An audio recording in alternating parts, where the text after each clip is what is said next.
श्री शिव महापुराण चतुर्थ कोटि रुद्र संहिता 21वां अध्याय भीमेश्वर ज्योतिर्लिंग की उत्पत्ति।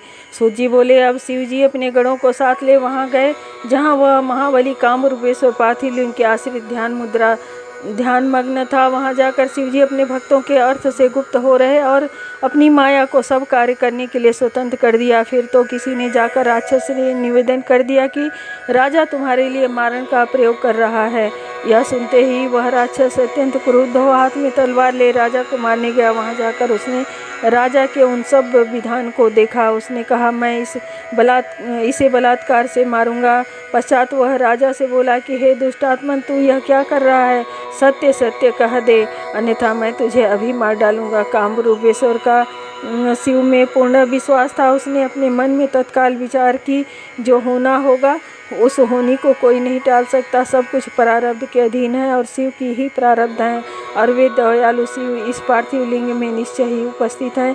तब क्या वे मेरे लिए कुछ न करेंगे? फिर वह यह राक्षस क्या है? शिव जी अवश्य ही अपनी प्रतिज्ञा को सत्य करेंगे, क्योंकि वे सर्वथा ही सत्य प्रिय प्रतिज्ञ हैं।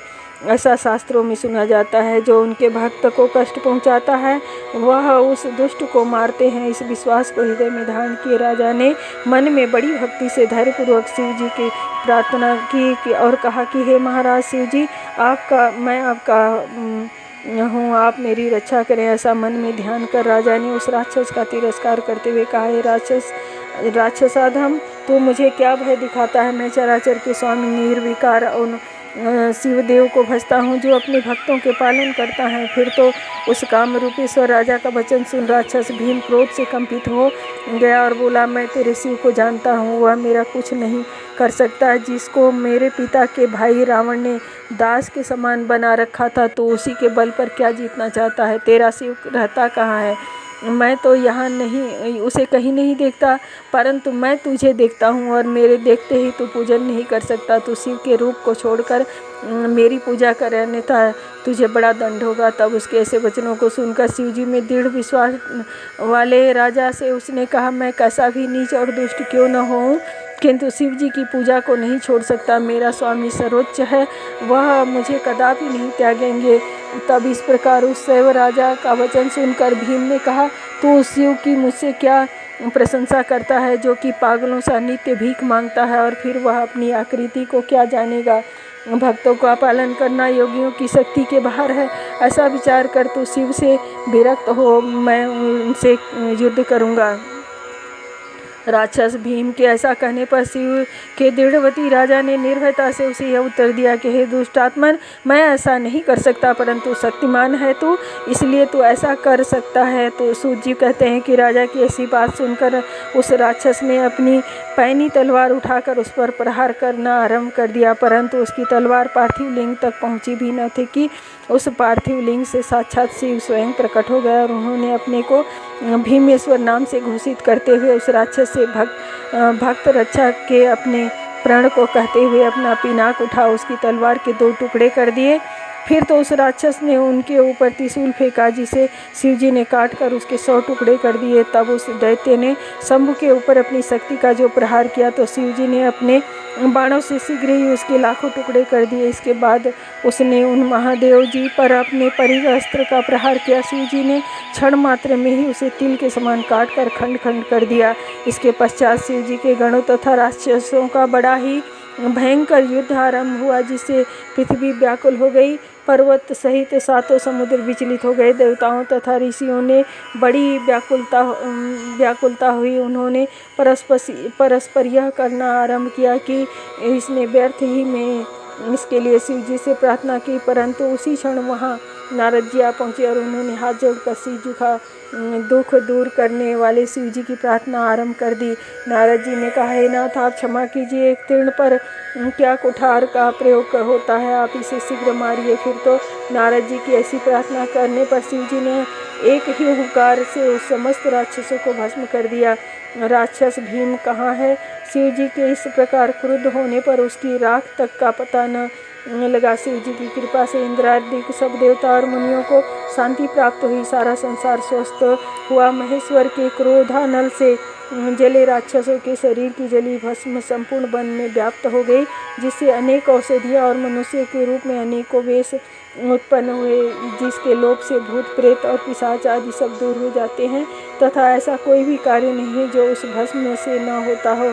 पश्चात वहाँ उपस्थित देवताओं मुनियों ने शिव जी से वहाँ निवास करने की प्रार्थना की और वे लोक कल्याण की दृष्टि से वहाँ भीम शंकर नामक ज्योतिर्लिंग से उपस्थित हुए, जो सब आपत्तियों का निवारण करने वाले तथा परम पूज्य हैं। इति श्री शिव महापुराण चतुर्थ कोटि रुद्र संहिता का 21वां अध्याय समाप्त।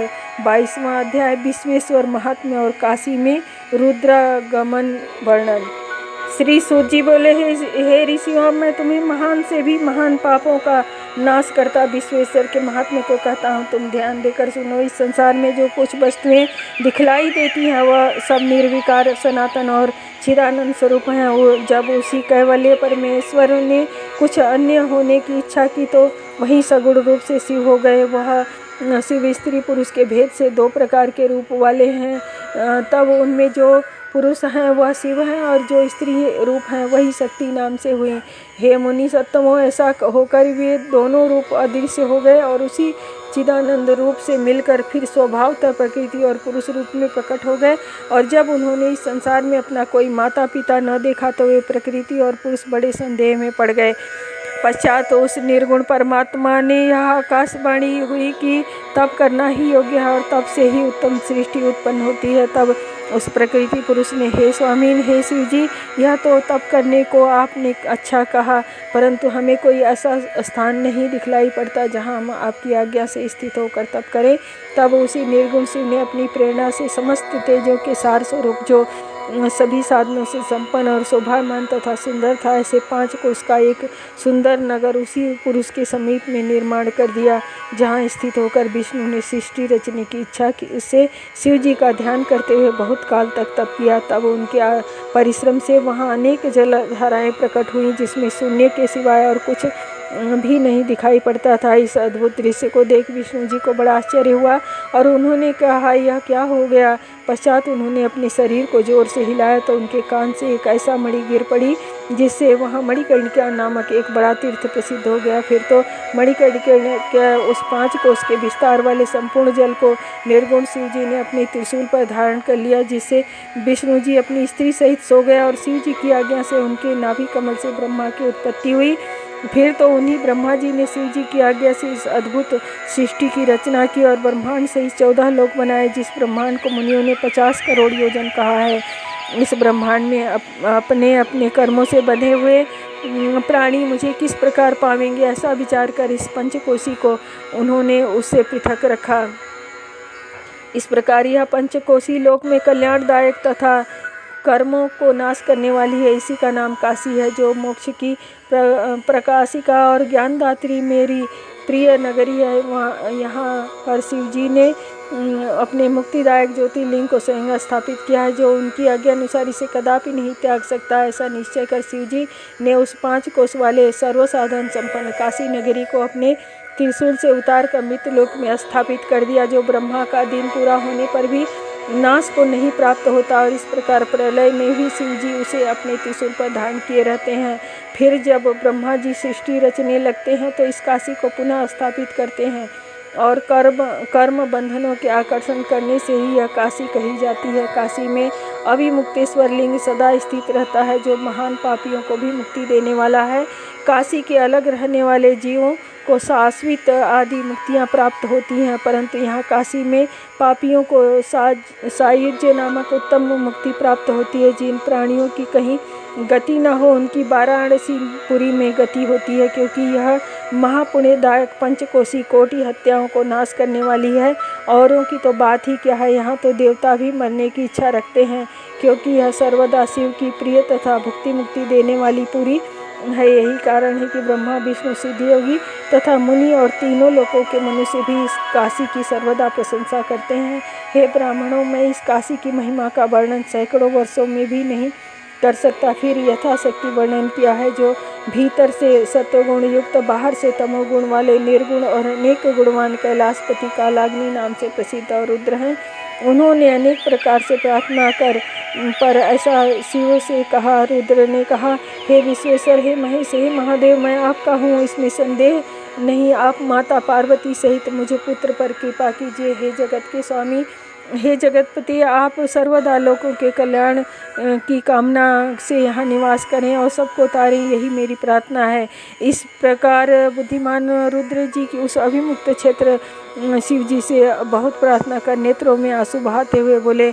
उन अभिमुक्त देव ने कहा, हे देव महादेव, हे काल रूपी रोग की औषधि त्रिलोकपति, इसमें संदेह नहीं कि आप ब्रह्मा विष्णु आदि देवों से सर्वथा ही सेवनीय हैं। हे देव, अब आप इसी काशीपुरी को अपनी राजधानी बनाकर यहाँ निवास कीजिए। मैं अचिंत्य सुख देने के कारण ध्यान करता हूँ, यहाँ स्थित रहूँगा, क्योंकि आप ही मुक्तिदाता और कोई नहीं। अतएव संसार के उपकार के लिए पार्वती सहित आप यहाँ निवास कीजिए। हे सदाशिव, आप समस्त जीवों का भव सागर से उद्धार कीजिए। हे शिव जी, आपसे हमारी यही बार बार प्रार्थना है। शिव जी कहते हैं, जब इस प्रकार सबके राजा शिव जी ने लोगों के उपकारार्थ उस विश्वनाथ से इस प्रकार प्रार्थना की तो उन्होंने वहाँ अपना निवास बनाया, और जिस दिन से शिव जी काशी में पधारे उसी दिन से काशी नगरी सर्वश्रेष्ठ हो गई।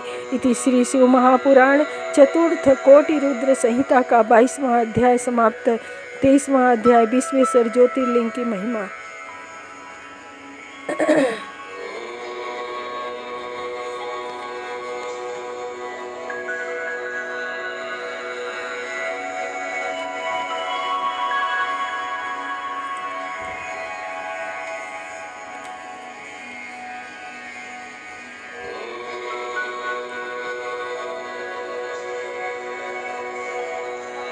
चौबीसवां अध्याय के स्वर में गौतम ऋषि का प्रभाव। सूत जी बोले, हे श्रेष्ठ ऋषियों, अब मैं पाप नाशक उस कथा को कहता हूँ जो कि मेरे गुरु व्यास जी ने सुना। पहले गौतम नाम के एक श्रेष्ठ ऋषि थे, जिनकी परम धार्मिक स्त्री का नाम अहिल्या था, जो दक्षिण के ब्रह्म नामक पर्वत पर 10,000 वर्ष तक तप करते रहे। एक समय वहाँ 100 वर्ष तक पानी न बरसा, जिससे पृथ्वी पर कुछ भी गीलापन न रह गया और वृक्षों में कहीं भी पत्ते न दिखाई पड़ते थे, और जीवों के प्राणाश्रय जल का कहीं नाम नहीं था, जिससे वहाँ के मुनि, मनुष्य, पशु और मृग आदि सब जीव चारों ओर को भाग जाते थे। तब ऐसी भयंकर अनावृष्टि को देखकर ऋषि तथा ब्राह्मण प्राणायाम में तत्पर हो, कोई ही ध्यान से मुक्त हो उस कठिन समय को व्यतीत करने लगे। गौतम जी ने भी प्राणायाम का आश्रय ले वरुण देवता की प्रसन्नता के लिए 6 मास तक मांगलिक तप किया। उससे प्रसन्न हो वरुण जी ने उन्हें वर देने आए। गौतम जी ने उनसे वर्षा करने की प्रार्थना की। वरुण जी ने कहा, मैं महादेव की आज्ञा के बिना कुछ नहीं कर सकता, आप कोई और प्रार्थना कीजिए जिसे मैं पूरा कर सकूं। गौतम जी ने कहा, आप जल राशि के स्वामी हैं, इस कारण आप मुझे जल दान कीजिए, क्योंकि जल दान से बढ़कर नित्य अक्षय और दिव्य फल देने वाला दूसरा कुछ नहीं है। तब गौतम जी की इस प्रार्थना पर प्रसन्न हो वरुण जी ने उनसे एक गड्ढा खोदने को कहा। गौतम जी ने हाथ भर का एक गहरा गड्ढा खोदा, वरुण जी की दिव्य शक्ति से उसमें जल भराया। गड्ढे को भरकर वरुण जी ने गौतमी से कहा कि तुम्हारा यह गड्ढा अक्षय जल वाला तीर्थ होगा, और इसे लोग पृथ्वी पर तुम्हारे नाम से पुकारेंगे। यहाँ जो कोई दान, हवन, तप, देवताओं का पूजन तथा पितरों का श्राद्ध करेगा, इससे उसे अच्छे फल प्राप्त होगा। सूत जी बोले, इस प्रकार उस महर्षि से प्रार्थना किए हुए वरुण जी वर देकर अंतर ध्यान हो गए। गौतम जी ने मनुष्यों की भलाई कर उस सुख पाया। महान पुरुषों का आश्रय मनुष्यों को गौरव प्राप्ति का कारण होता है। यही कारण है कि महात्मा लोग बड़ों के स्वरूप को देखते हैं और नीच पुरुष सज्जनों की संगति नहीं करते। मनुष्य जैसे का सेवन करना वैसा ही फल पाता है। बड़ों की सेवा से बड़प्पन और नीचों की सेवा से निष्ठा प्राप्त करता है। सिंह के मांद की सेवा से मोतियों और गीदड़ों के स्थान की सेवा से अस्थियां ही प्राप्त होंगी। उत्तम पुरुष पराये दुख को नहीं सह सकते, उसके लिए स्वयं दुख पाना अच्छा मानते हैं, परंतु वे दूसरों का दुख दूर करते हैं। दयालु, निर्भिमानी तथा उपकारी एवं जितेंद्रिय, इन चारों प्रकार के पुण्य स्तंभों से पृथ्वी शोभित हो रही है। इस प्रकार उस समय बड़ी कठिनता से जल पाकर गौतम ऋषि ने विधिपूर्वक अपने नित्य नैमित्तिक कर्मों को किया और हवन के लिए ब्रीही यानी जौ आदि इस प्रकार के धान्यों को बोया। तब वहाँ पर जब वे सब अन्न तथा नाना प्रकार के वृक्ष और विभिन्न प्रकार के पुष्प फल आदि उत्पन्न हो गए, तो उसे सुनकर वहाँ और भी हजारों ऋषि तथा पशु पक्षी और वन्य जीव भी आए। भूमंडल में वह वन बड़ा ही सुंदर और अक्षय हो गया। जल के संयोग से अनावृष्टि का दुख दूर हो गया। गौतम जी के प्रभाव से अब यह वन समय काटने से उपयुक्त तथा किंचित आनंददायक हो गया। इति श्री शिव महापुराण चतुर्थ कोटि रुद्र संहिता का 24वां अध्याय समाप्त। 25वां अध्याय गौतम की धर्म व्यवस्था। सूत जी बोले, हे ब्राह्मणों, एक समय जब गौतम ऋषि ने अपने शिष्यों को जल लाने के लिए भेजा तब वे पात्र लेकर गर्त पर गए। उसी समय वहां जल लेने के लिए आई हुई ऋषियों की स्त्रियों ने जल के पास गए हुए उन शिष्यों को देखकर जल लेने का विरोध किया और कहा कि पहले हम लोग भर लेंगी, तब तुम दूर से भरना। तब शिष्यों से ने लौटकर सारा हाल ऋषि पत्नी से कहा। ऋषि पत्नी शिष्यों को समझाकर स्वयं उनके साथ जल लेने को गईं और गौतम ऋषि को दिया। वे उसी जल से अपना निर्वाह करने लगे।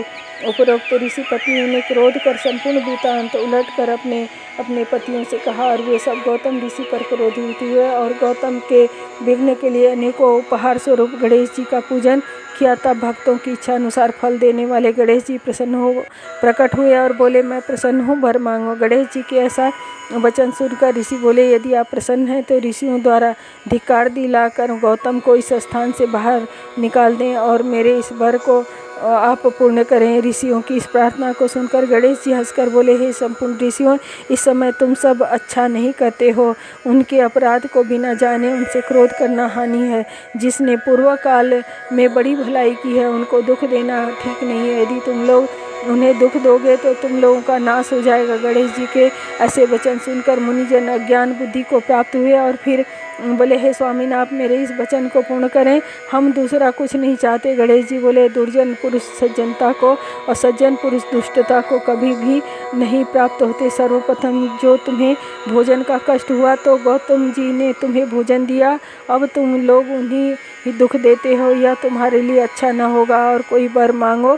इतना कहने पर ऋषियों ने गणेश जी के वचन को न माना और भक्ति की अधीनता के वशीभूत हो शिव जी के पुत्र गणेश जी उन दुष्ट आत्मा मुनियों से बोले, तुम सब लोग प्रार्थना करते हो वही होगा, परंतु पीछे जो होनहार है वह भी होगा। ऐसा कह वे अंतर ध्यान हो गए। गौतम जी मुनियों के इस कपट भेद को नहीं जानते थे। वे मुनीश्वरों, इसके पश्चात गौतम केदार तीर्थ पर जो ब्रीही जौ उपजे थे वहाँ पर गणेश जी दुर्बल गौ का रूप धारण कर गए और उपरोक्त वर के प्रभाव से कांपती हुई गौ ब्रीही को भक्षण करने लगी। इसी समय गौतम जी वहाँ पर आए और एक तृण के स्तंभ से दयालु मुनि ने उस गाय को निवारण किया, जिससे वह गाय पृथ्वी पर गिरकर ऋषियों के देखते देखते मर गई। तब उसे मरा देखकर उन गुप्त रूप वाले ऋषियों और उनकी पत्नियों ने आपस में कहा कि गौतम ने यह क्या किया। गौतम अहिल्या को बुलाकर आश्चर्य और दुखित चित्त हो बोले, हे देवी, यह क्या हुआ? शिव जी कुपित क्यों हो गए? अब क्या करें, कहाँ जाएं? यह तो गौ हत्या लग गई। उधर से ऋषिगण गौतम को ललकारते और अहिल्या को खरे खोटे वचन सुनाने लगे। यह कहने लगे कि तुम्हारा मुँह देखना पाप है, तुम यहाँ से चले जाओ, क्योंकि जब तक तुम आश्रम में रहोगे तब तक देवता और पितर हमारे दिए हुए बलि और तर्पण आदि कुछ ग्रहण नहीं करेंगे। हे गौ के हत्यारे गौतम, तुम पापी हो, अतः परिवार सहित तुम शीघ्र ही यहाँ से दूर चले जाओ। ऐसा कहकर वे गौतम को पत्थर से मारने लगे, अहिल्या को कठोर वचनों से दुखित करने लगे। तब उन सबसे ताड़ित गौतम वहाँ से निकले, कोस की दूरी पर जाकर स्थान बनाकर रहने लगे। अर्धमास बाद उन्होंने उन ऋषियों से अपने पाप के प्रायश्चित का उपाय पूछा।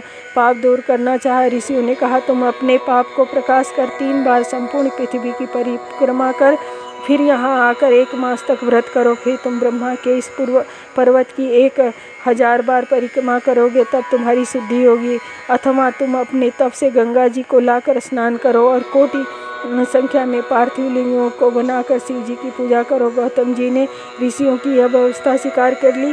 पर्वत की परिक्रमा कर पार्थिव लिंग का निर्माण कर के पूजन किया। फिर पतिव्रता अहिल्या ने भी वैसा ही सब पूजा की। फिर सब शिष्य प्रशिष्य उनकी पूजा करने लगे। इति श्री शिव महापुराण चतुर्थ कोटि रुद्र संहिता का 25वां अध्याय समाप्त। ओम नमः शिवाय।